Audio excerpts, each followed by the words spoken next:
നമസ്കാരം. നിതിൻ രാജ് മരണപ്പെട്ടതുമായി ബന്ധപ്പെട്ട് ഈ മാസം 28-ന് സംസ്ഥാനത്ത് ഹർത്താലാണെന്ന് സൂചനകൾ നൽകി. കണ്ണൂരിലെ BDS വിദ്യാർത്ഥിയായിരുന്ന അഞ്ചരക്കണ്ടി മെഡിക്കൽ കോളേജിൽ BDS വിദ്യാർത്ഥിയായിരുന്ന നിതിൻ രാജ് മരണപ്പെട്ടതുമായി ബന്ധപ്പെട്ട് അന്വേഷണം തൃപ്തികരമല്ല, അതുപോലെ കുറ്റവാളികൾക്കെതിരെ കർശന നടപടികൾ സ്വീകരിക്കണം, മുഴുവൻ കുറ്റവാളികളെയും അറസ്റ്റ് ചെയ്യുക തുടങ്ങിയ ആവശ്യങ്ങൾ ഉന്നയിച്ച് ഈ മാസം 28-ന് ഹർത്താൽ നടത്തുമെന്നാണ് സൂചനയുള്ളത്. ഇടുക്കിയിലെ ഒരു പ്രാദേശിക ഓൺലൈൻ മീഡിയയാണ് ഈ ന്യൂസ് പുറത്തുവിട്ടിരിക്കുന്നത്. ഇതിൻ്റെ ആധികാരികത പുറത്ത് വരാനിരിക്കുന്നതേയുള്ളൂ.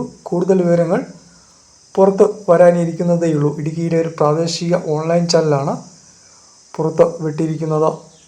കൂടുതൽ വിവരങ്ങൾ പിന്നീട് അറിയുന്നതാണ്.